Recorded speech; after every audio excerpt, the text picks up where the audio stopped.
Hello. Well, hi Hey, there. no What are hockey you wearing jersey? today? What are I you guess wearing today? I'm wearing the Ottawa Senators jersey. I guess you Oh, don't have many. nice. I guess you don't have many hockey jerseys, huh? I was thinking about that this morning. I need to get one. I don't.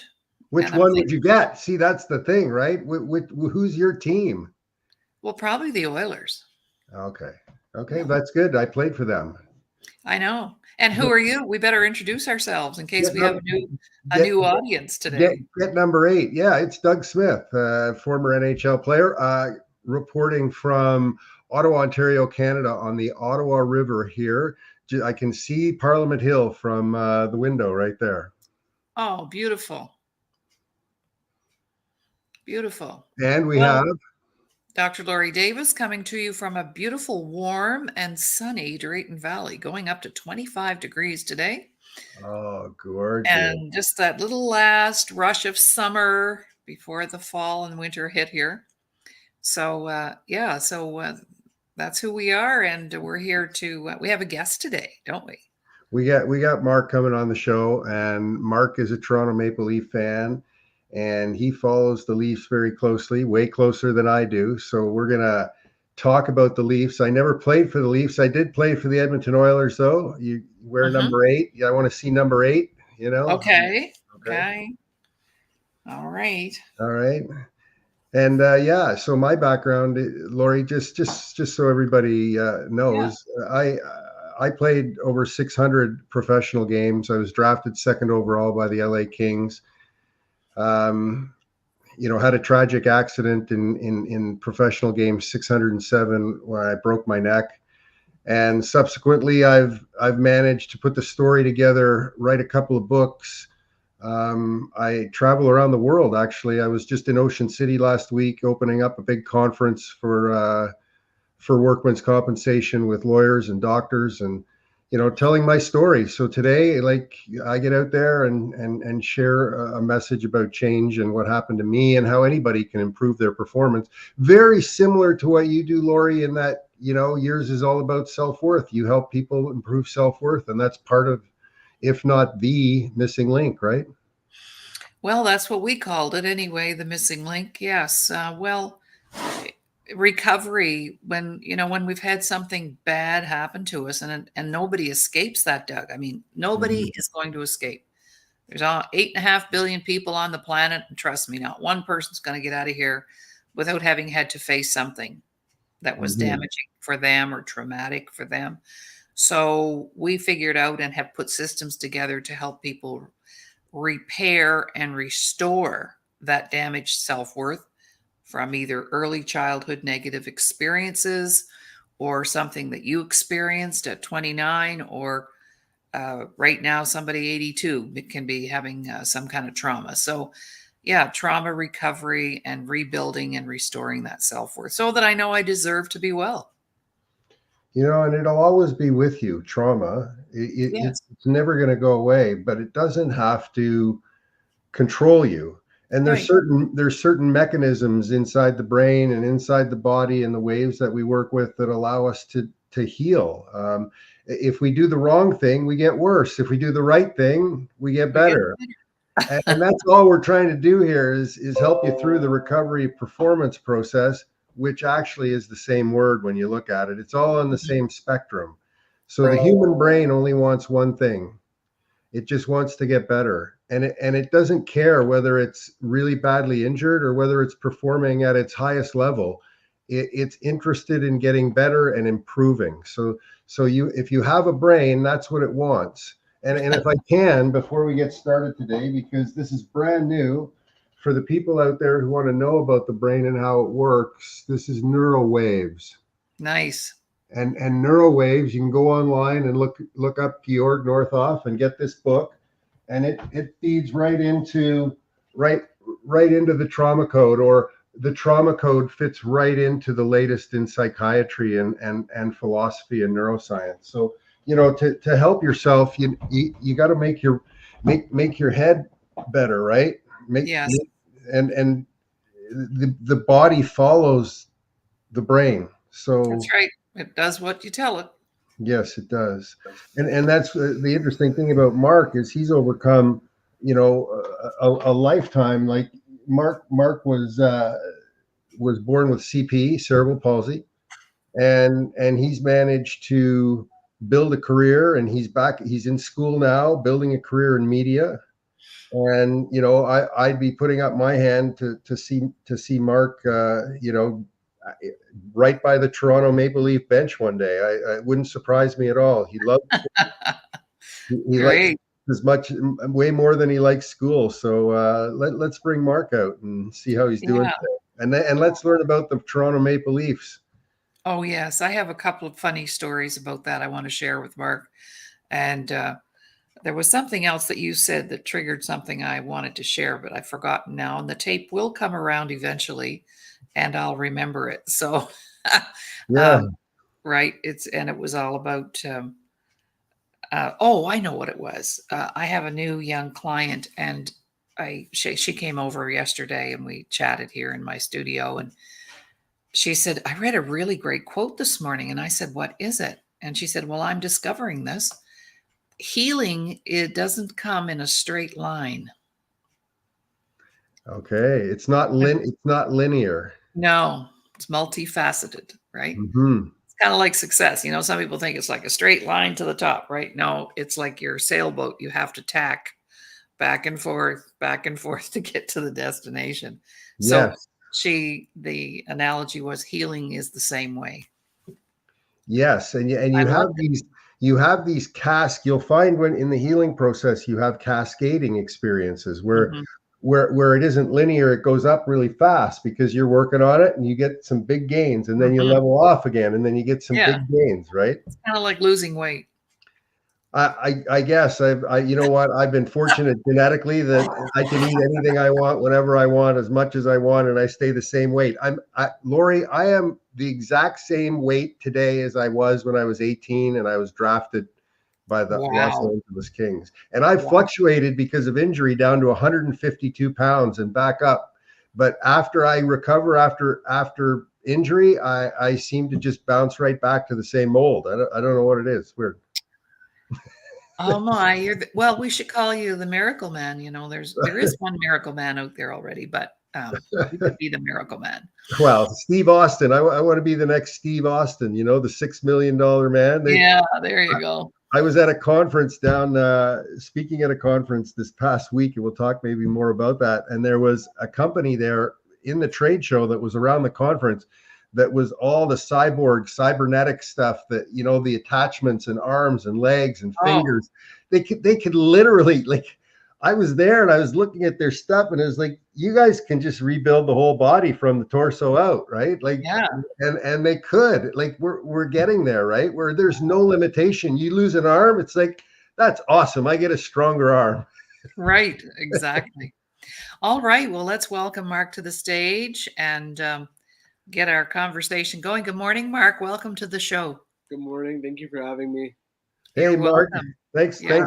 thanks for coming on today and sharing some hockey stuff. You got some stuff behind you too there. I see some goalie pads. Who's that up in the top corner? Let me see if I can tell by the way he's standing. Is that Esposito? No, it's Cujo. Oh, it's cool. Sorry about that, but he's down low like Espo used to be. Yeah, Yeah. I've got more on my wall over here, and I've behind me over there, and over there. So, so I'm gathering from them. I'm feeling a little left out. I don't have my hockey pictures behind me here, or other people's hockey pictures. I better get some maybe for the show. But what's the big passion for the Leafs? Has that been something that's gone on since childhood, or what? Yeah, since I was small, Hmm. um, I've always like loved them, and like when I was younger, I'd be a part of their Easter Seal skate. I believe I was around 4 or 5 years old. But Okay. I would Really? do that when I was younger. I haven't done it now as an adult. I would kind of like to get back into that. So maybe this year, but yeah, no, it's just been my whole life, and I've stuck with them through the ups, the Thick downs, and thin. thick and thin, first round loss after first round loss, not making the playoffs. Every year I tell myself maybe this will be the year, and we'll see. Maybe this year. What a story, though. I think you were there as a child.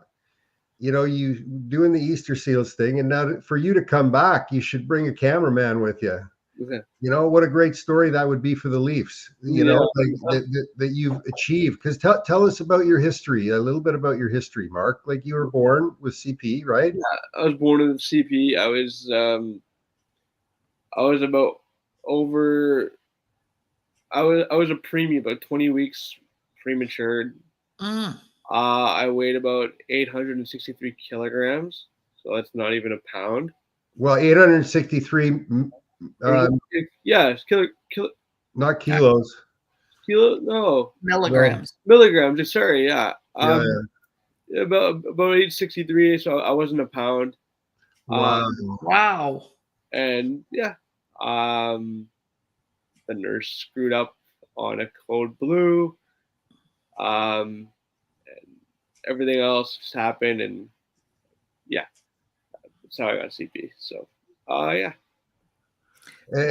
And so you were born, you were a pound, and you're more than a pound now. Like, how are you doing now? Physically. Physically, I'm better. Like, I had a surgery 10 years ago to straighten out my hamstring, to make it my walking straighter. So ever since then, my walking's been a lot better from when I was growing up to now. So like I still do my stretching. My both of my heels are on the ground. Doing the surgery was scary because I was the doctor who did it. He's one of the best in the world, and he would talk to me when I was a teenager.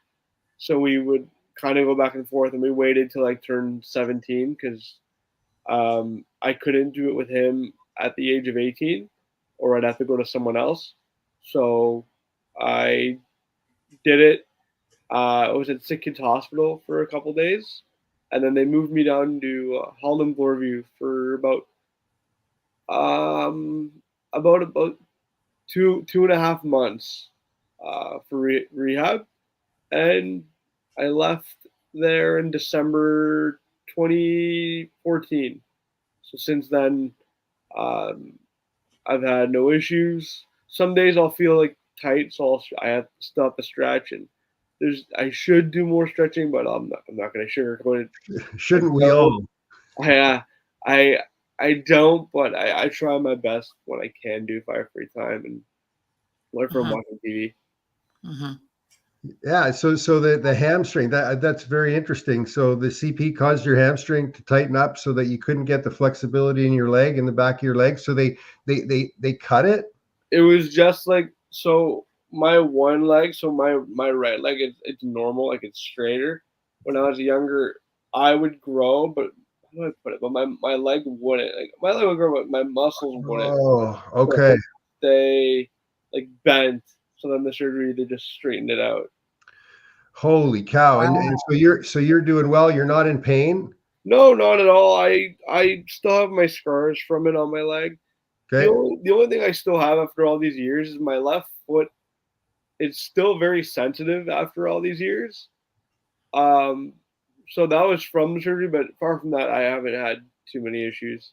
And you wrestled for years. You're an athlete as well, right? So you've pushed it, right? Like with your athleticism over the years. What have you tried? What have you worked at? What different sports? I've just done, like, before my surgery, I used to do stand-up special needs hockey for years. And then I stopped that. I tried other sports as a kid, but after then, being a teenager to adult, I didn't really play too many sports until 2021. I went into sledge hockey. Well, that's been fun to play. It's good for my upper body and whatnot. So those are the only sports, and I do a little ball hockey here and there. It's better to go play sports. It's better to go play hockey or something than to just do something repetitive like on the bike or whatever, right? I mean, that's the way I feel about it. It's so much easier to go and play with a bunch of people than it is to Yeah, and just to do the mundane stuff. So you like to go play too, right? I do, and I go to the gym. I enjoy doing the treadmill for like 30 minutes. That's actually been very helpful too, Mhm. especially with walking and not getting tired quickly anymore, which is good because I would get tired or my feet would hurt, uh, which don't really occur too much anymore. Hmm. That's great. Well, I was a kindergarten teacher, Mark, and I had a little girl. I'll never forget her. And she had cerebral palsy, and she came to our kindergarten orientation, where we would check their ears and their eyes, like before school started back in the spring. So she shows up, and she was just like a breath of fresh air. Yeah. And so she walked me down. I walked her down to the classroom for the little tour. And Mhm. when I came out, she said, "Excuse me." This is how she talked. Like she was 5, and she talked like an adult. She said, "Excuse me, but you better turn those heavy duty fluorescent lights off because you might have an explosion in there if they're on too long." And so so I did that. And then a few months after that, on Friday I would do she was like so bright. On Friday I had a special event called Special Show and Tell. Mhm. You had to bring something special to share with the classroom. So, and she had this wicked sense of humor, and I'm thinking that you probably do too. And she said she brought her dad because her Yeah. dad was a city cop. And she came in with her dad. He was in his full uniform. And the principal of our school always came into my room on Fridays because he was always intrigued with what the kids were going to bring in to show. So here's her dad sitting up on the stool, and she's up front, and the principal and I are at the back of the room watching.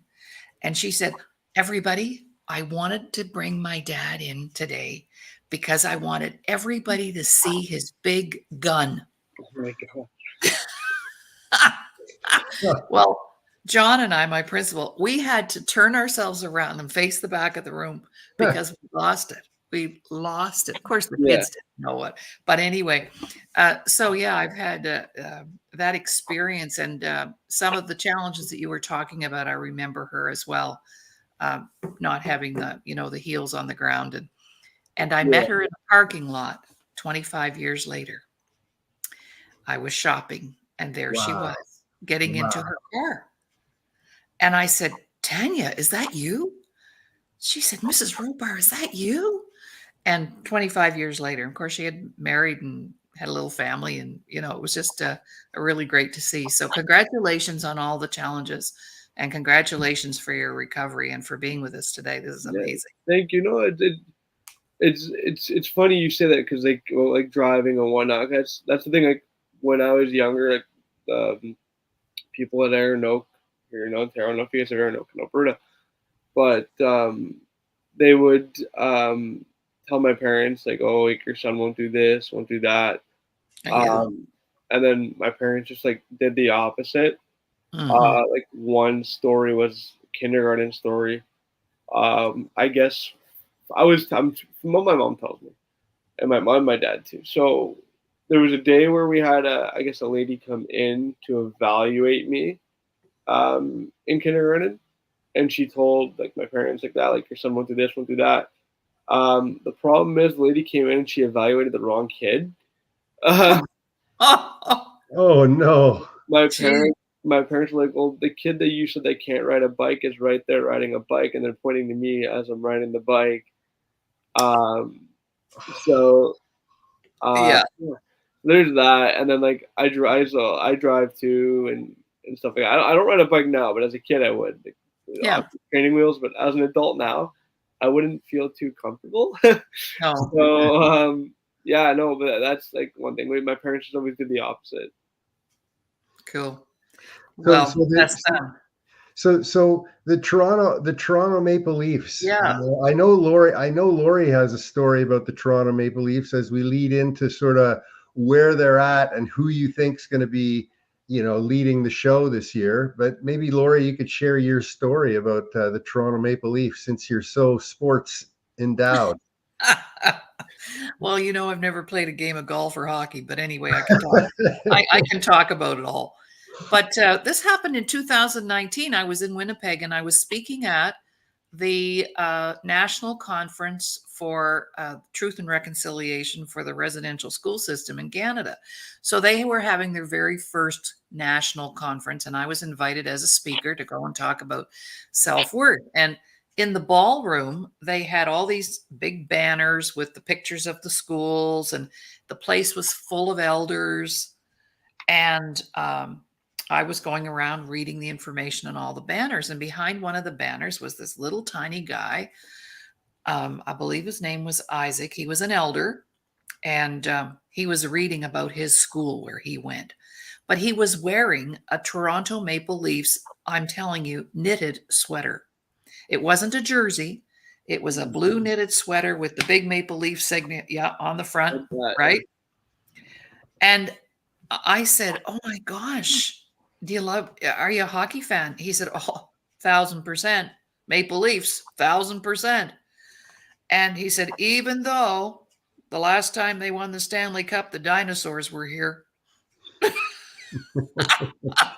And he asked me what I was doing. The next day, he showed up in my workshop. And the ending of that story is pretty profound because halfway through, I saw him at the back. I saw him come in, and I went down to speak to him. And I said, "So, Isaac, how's the workshop going?" He said, "Really good." He said, "I'm really enjoying it." So when we started up the second half, I said, "I would like as many elders in the room, including that guy in the Maple Leaf shirt at the back, to come up front and just talk to us about how things are going for you at the conference." So he comes up to the front along with some other elders. He's the last one to speak. He's the last one with the mic. So he looks over at me and he kind of gives me a little dirty look, and he says, "You know what? I don't like you right now." And I said, "Oh, why not, Isaac? What's wrong?" "Well," he said, "I'm about to share something that I've never told another living soul, and I'm 82 years old." I went, "Whoa." Anyway, bottom line was he had been in residential school for 9 years, quite sickly as a kid, and went to the infirmary a lot. And every time he went to the infirmary, he was violated and sexually assaulted by the nursing nun who was there. And he started crying. And that was the first time he'd ever shared that story with anybody. And here he is sharing it with a whole room full of people. Wow, that's amazing, Laurie. I know. And just as he's talking, there's a knock at the door, and it's the video team from the conference coming in to do a little 5-minute clip. They came in. And he looked at me and he said, "Oh, geez, now I've got to do it a second time." And so he repeated the whole thing. That film crew stayed for half an hour. Wow, And amazing. I just let him go with it. So, but I'll never forget that little knitted Maple Leaf sweater that he wore it the whole time he was at the conference. He never took it off. So are you that kind of fan, Mark? Like, would you be wearing a Maple Leaf sweater at a conference the whole time, or what? Yeah, probably. I could choose different sweaters. It's funny. I somewhat have it like not like a knitted one, but sort of the one similar to what Doug's wearing. Yes. I have hoodies. I have jackets. I have hats over here. Oh, wow. Yeah, anything except for jerseys. I just save those for the special occasions. Right. So what happened in training camp? Like I've been to 9 NHL training camps. Something always happens at training camp. Somebody always gets hurt. Somebody gets in a fight with somebody. Somebody opens their mouth and says something to the press. Like what's going on? What are the highlights with the Leafs right now? And what should be happening that isn't? Yeah. Apparently their training camp's been very hard, which is good. Hard training camp. Well, they're supposed to be in shape. You don't come to training camp to get in shape anymore. They have a new good coach. They have a good coach, so I guess he's gonna work them. No, not much really from training camp. They've only had one preseason game, which was Sunday, and they lost in overtime, which isn't bad. But as you know, Doug, like your first training camp, like regular or preseason game, it's obviously going to be like slow and not good hockey. So like I guess watching the game as it went on, it got better. But it's just preseason. You're just taking off the rust and they're just seeing which players will make the team who are fighting for a spot. It's a little choppy. I like you usually when you get into these first games and these preseason games, people are running around all over the place, right? The flow isn't there like it is during the regular season when Yeah, when everybody's ego is sort of in check. I made the team, like yeah, when they're scrambling a bit, right? right. And that's the thing. Like, people on Twitter are like overreacting over a preseason game. Like, it doesn't matter. Like, it's just they're seeing who's gonna make the team and who's gonna go where. It's all it is. So can't take it too serious. But it's fun watching. Like I said, it's fun watching players like you're kind of like looking out for who you think will make the team. Who's a big surprise, like like Yeah. that's killing it right now? Well, I wouldn't say killing it, but there's this Russian player for Toronto. He got into a fight on Sunday. A Russian player got in a fight? Yeah, he threw some hands and then he got the crowd fired up. He is Nikita Gurbenkin. He's like a pretty big forward, and according to Craig Berube, he's been very impressed with him. So he's also going to be in the lineup tonight against Ottawa in their exhibition game in Ottawa. They're going to play like half of an AHL squad. Like Toronto's going to ice their AHL guys with a couple of regulars, so he's in the lineup.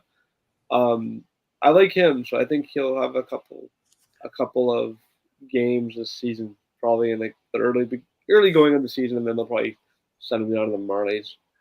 Wow, if he plays like Craig Berube played, it sounds like that's what he's like, right? Yeah, and he has a skill set. Someone compared him to Tucker, but is actually skilled. I'm like, yeah, I can see it. So we'll see if he could make it.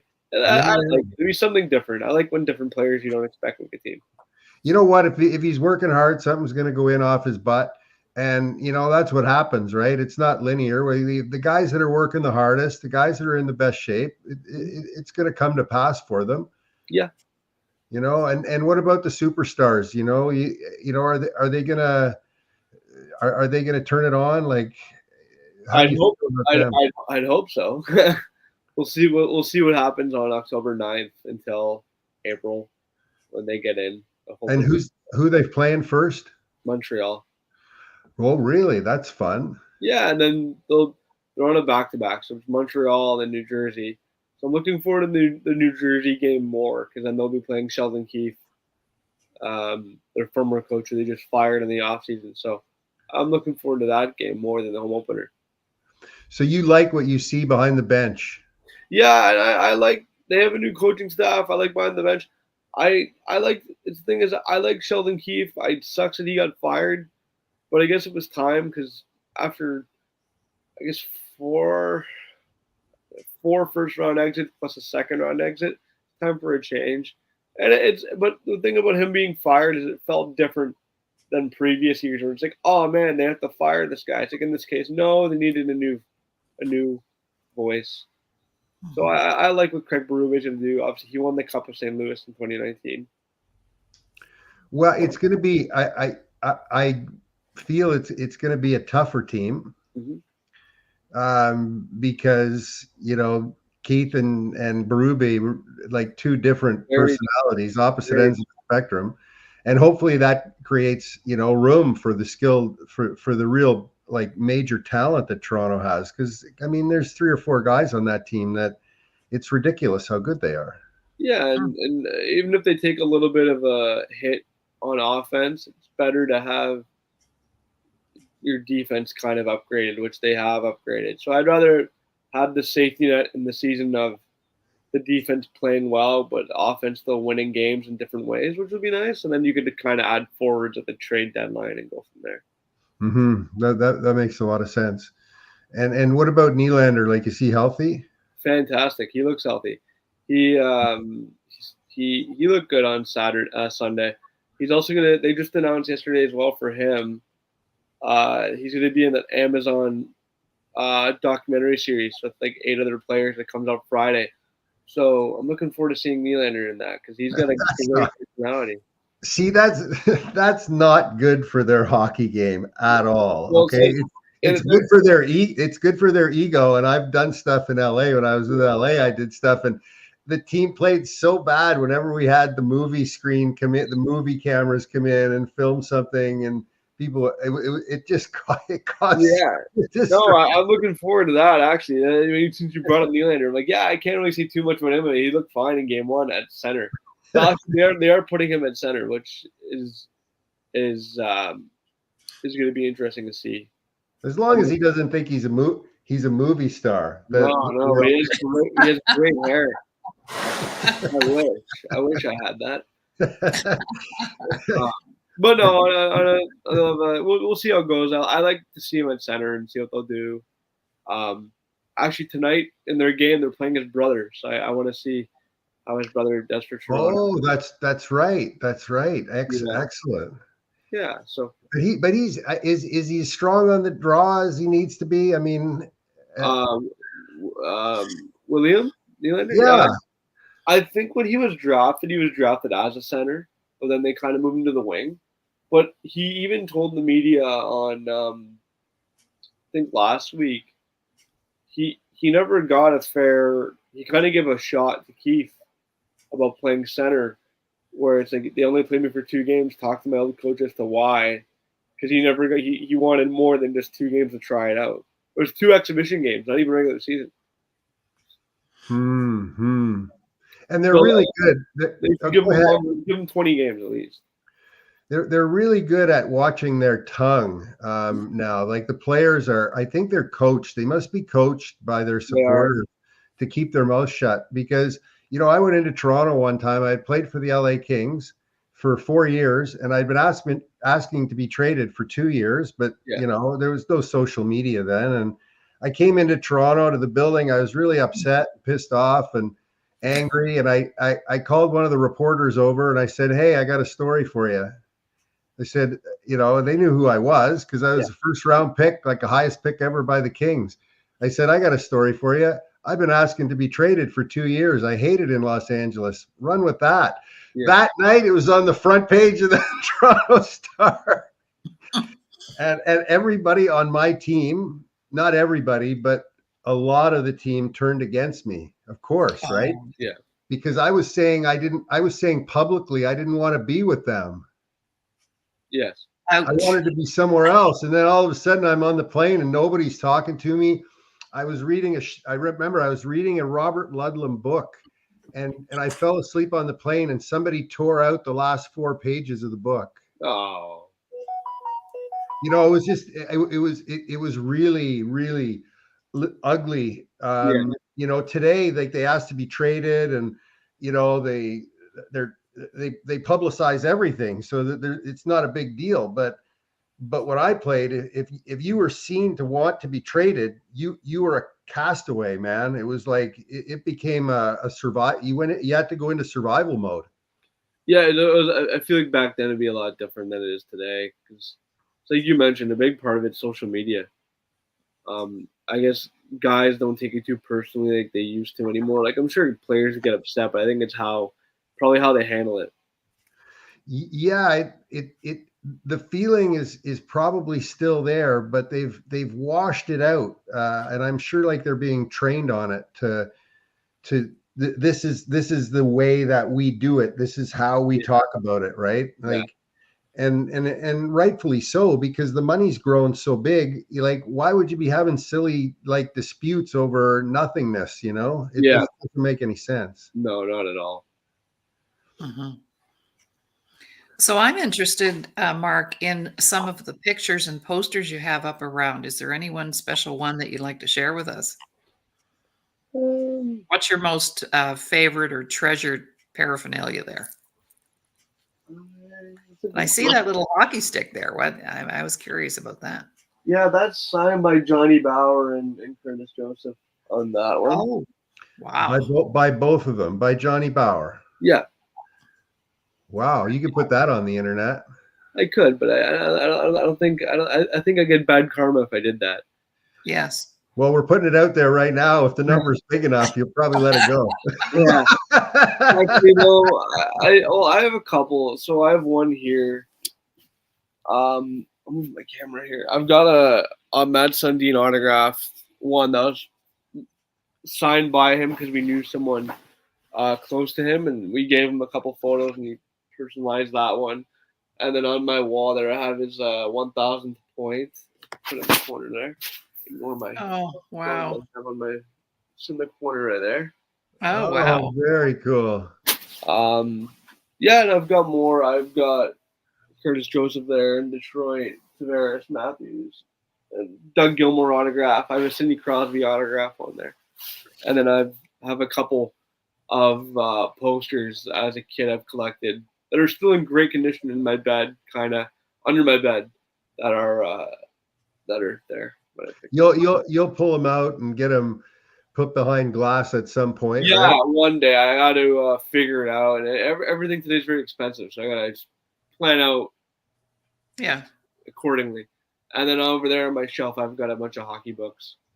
I enjoy reading. Oh, wow. So like, tell me about the sledge hockey when you were playing sledge hockey. Like, how was that? Like, did you enjoy it? Because I don't know if you know this, but I played sledge hockey as well with the Ottawa Sledge Hockey Association. My uncle was actually one of the managers. Like, and when I had my spinal cord injury, and I was learning how to walk again, I went and played murder ball, wheelchair rugby at the rehab center. I tried sledge hockey, but I'll tell you, man, like it was too exhausting for me. Yeah, I still play. It's still fun. We just when I first started, it was hard to get adjusted to it. But as time has gone on, it's been fun. We've actually just had our first couple practices last week and the week before, and I forget how tiring it is. Well, I'm going to have to Google that. What is sledge hockey? So basically, you're sitting in a sled. Okay. Sled. Paralympic hockey. Yeah, it's Paralympic hockey. Yeah. So you're in a sled. You have, for me, I have a glove and a stick. So I've got like on my glove, I have a pick. And it goes into the ice so I can push around. Because you can't hold a stick with that hand? No, this is my catching hand. And then this one would be where I hold my stick.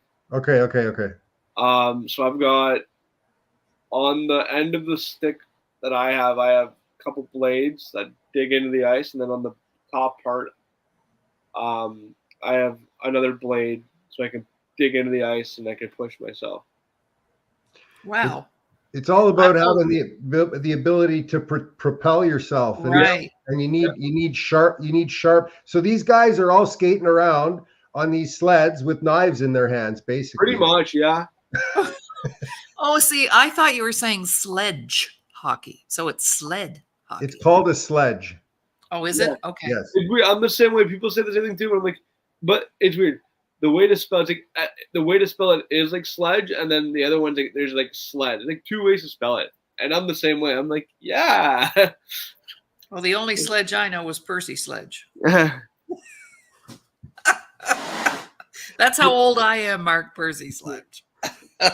So let's talk a little bit about the courses and the media and what you're going after now. I mean, you're relentless, okay, Mark? So yeah, people need to know that you're relentless and that you're going after a media degree and that you're looking to get into the business and be there, right at the edge of the game. So tell us about that. How's it going with the disability? The media program's been good. We every week's different. It's been fun. This week we're doing audio stuff, so it's stuff I've learned for a couple of years now, and it's a nice refresher. It's going to be more fun once we get our final projects going. Okay. So once that's all done, out of the way, and edited, everything will be less. I shouldn't say stressful, but you get a weight off your shoulders. Tell us about your final project, or if you want. I don't want to reveal it if you don't want to. I wanted to do. It's funny. I did want to do something. Because it is a veteran program. I did want to do something around like Paralympic athletes and them being in the military. Unfortunately, the company I reach out to, they gave me a little bit of a hard time. So it's like I can't, they won't give me an interview on camera. So I kind of have to shift to another topic. So now I have to think about what a backup plan for plan B. So that's going to be a fun thing to do with, I'd say, about maybe 11 weeks from the program.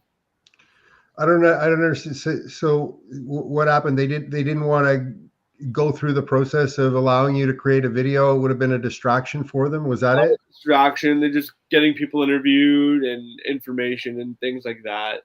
But they're like, we're willing to answer your question via email. It's like, well, I can't do that. I need in person. So it's not a big deal. A little disappointing, but I'll figure something out.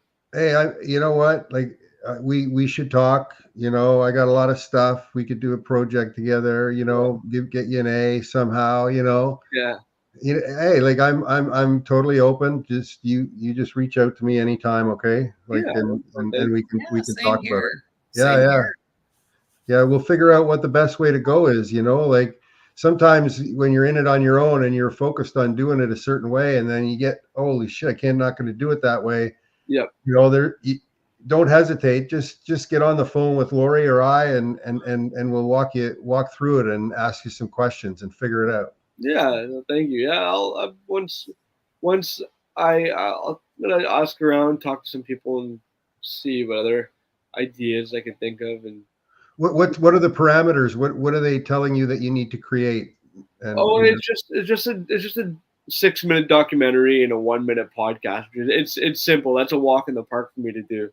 So it's just getting the content I need for what we need for the assignment. So, yeah, it'll be fine. Once I get, like I said, once I get the interview done and I edit everything, it's a piece of cake.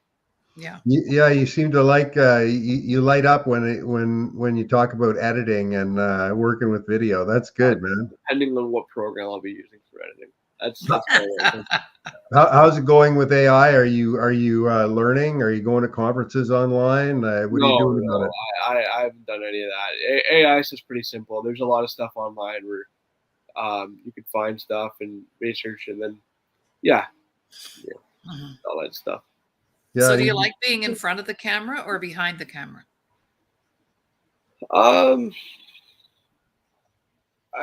I'd say more so being in front, but I kind of like just as time has gone on, I like more of the writing aspect of interviews and stuff like that for journalism. Like I used to love doing camera, like being in front, but now I like writing. That's more of my thing. So you're on LinkedIn, right? Yes. And do you have a newsletter? I don't have a newsletter, but I do share all my work on LinkedIn, Twitter, mostly Facebook, Instagram. I've put out a couple stuff in the last couple days. I put out as you know, Doug, I'm covering the OHL, so I've done an article on who should be the captain for the Brent Steelheads this season. I put that out and all that stuff, and I've done stuff for takeaways from the Leafs couple training camps. No, that's amazing, and I asked you about LinkedIn because a lot of our listeners don't know this, and you might not know this, and I don't even know if Laurie knows this, but if you haven't yet started a newsletter on LinkedIn, okay, you get one shot at the can, right? If you have 2,000 people who are followers of yours on LinkedIn, when you push the button on your first newsletter, it goes to all 2,000 for free. Oh, I didn't know that. Yeah, I know. I'm a ways away from that. Don't pull the trigger until you're ready. So build your LinkedIn network, and then when you're ready, you launch your newsletter, and if you have 2,000 people, you'll get 500 subscribers like overnight. Yeah. Right. So that's just a little trick with LinkedIn. Don't burn that bridge until you're absolutely ready. Okay. Oh, I love LinkedIn. I think it's great. I've gone comfortable with it as since I was in college. Okay. Oh wow. Yeah. Okay. Good. Excellent. And keep working. It's a great place to build your business relationships. Yeah, I started using it more in the pandemic, first year of COVID. Okay. Okay. Yeah. And O'Neill, you're wearing an O'Neill jersey there. I see. You know, is that just because you had it on today, or no? you... I showered before coming on. I grabbed whatever shirt I could find that's clean. Okay. See, it's a competition to me because I when I moved to LA, my second family were the Maestrals who own and run Body Glove.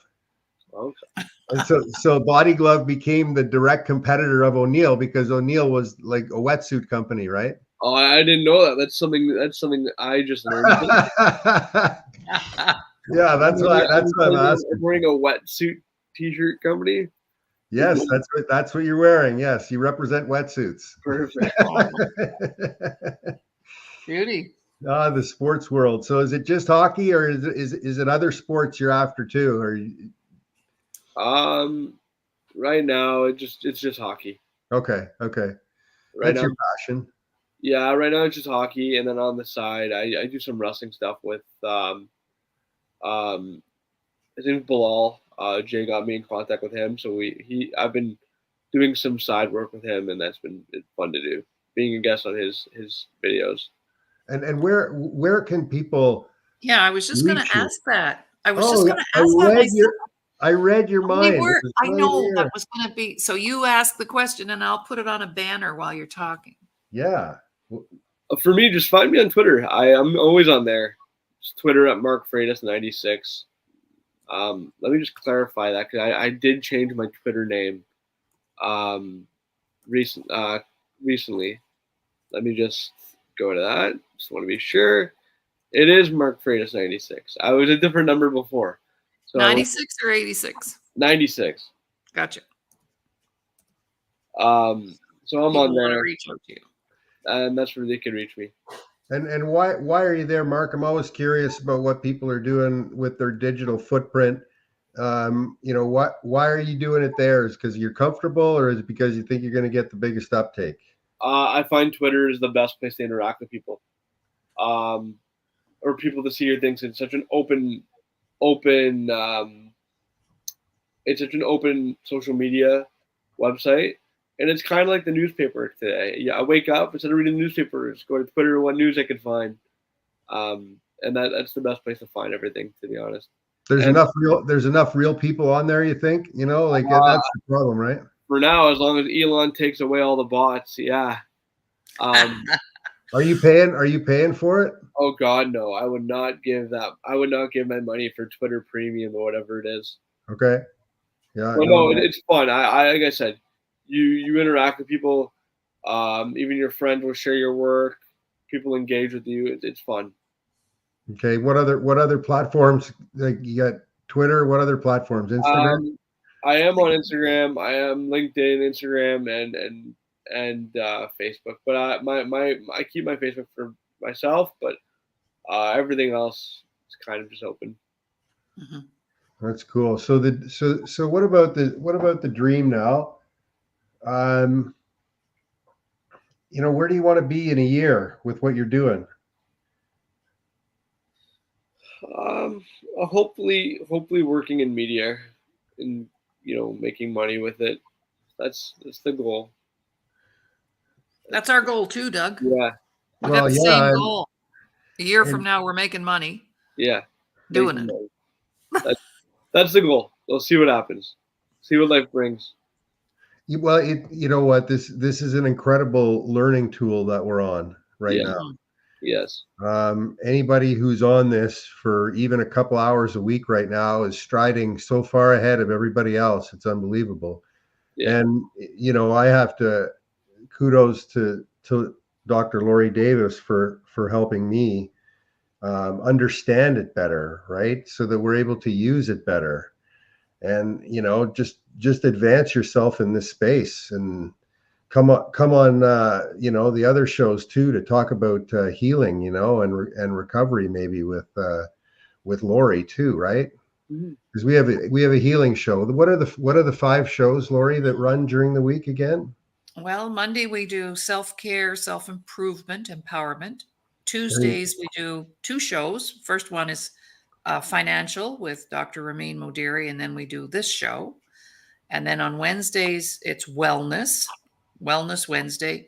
There you go. Thursday, special communities like our disability community, our veterans.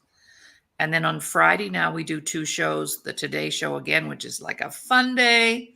We do something fun.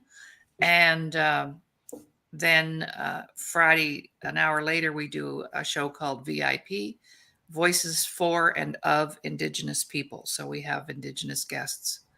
And I've got ideas for all kinds of shows. Like right now, I'm busy creating more shows and how I want to position them.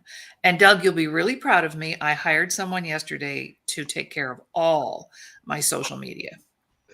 Wow. Okay. Well, we need to talk then for sure. Yeah. Yeah. She's going to make sure I'm on every TikTok, everywhere, hashtags. My digital footprint is in motion, Doug. You'll be happy to hear. That's fantastic. I love it. And are you building yours up, Mark, like paying attention to the architecture as you grow right now? Yes and no. For me, it's just for interacting with people and hashtags. If I put whatever hashtag I'll need for whatever I'm writing, and that usually draws people to the articles. And once again, like my friend who I do a show with, he'll retweet it. We have a couple of guys that retweet it, gets onto their page, and people click away. Cool. So my recommendation is, define the specific role that you play in media. Go online, make sure that that's a growing area of media, and then position yourself, like slot yourself in there so that, the growing part of media where they don't have enough people to fill all the spots, you become an expert in that space, man. You'll be beside the bench. Yeah. That's right. Yeah. You will. Absolutely. You will. Absolutely. They want you there. People look, these organizations, these professional organizations are looking for individuals like yourself. You've got sports experience, you've got hockey experience, you've got a disability, you fought through like so much stuff. You're going to show up. It's not like you're not going to show up. They know that. Yeah. Right. Yeah. So that's what they're looking for right now. So yeah. I think if you play your cards right and just play, you're going to start getting offers in the new year, man. Yeah, that's the goal, hopefully. So we'll see where it brings. Cool. Well, congratulations. Thank you. Yeah. Congratulations. Well, you know what? Our time is coming to a little close here, Doug. So we've got about 3 minutes. That went by like so fast, man. I know. Time flies when you're having fun. Yeah. Oh, you got to go back to class. Yeah. Actually, that's done in 7 minutes. Yeah. I'll do tomorrow. So check out some of our other shows. My next show is going to be a fireside chat with Dr. Laurie Davis. And I'm going to invite people to come in and do a dialogue with me for probably 20 minutes each, do 3 in a show. Wow. And they get to, consult with me and talk about whatever situation they're in and some tips on what they might do to sort that out. So it's more personal. It's not basically, and I have a lot of people who will come on, help me get it jump started.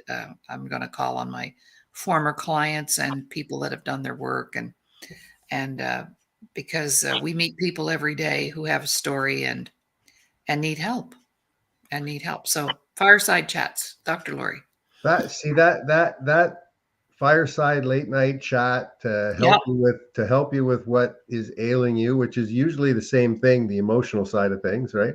Mm-hmm. That's a fantastic idea. There's such a hole in the marketplace for that. That's an example, Mark, of what you're looking for. Yeah. If you spend a little time on all these shows and see how they all interact, what's going to happen is ideas are going to start popping into your head.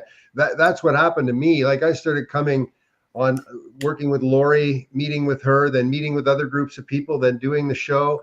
Yep. And the more I spend with other people, helping other people, the more opportunities seem to come walking right past me.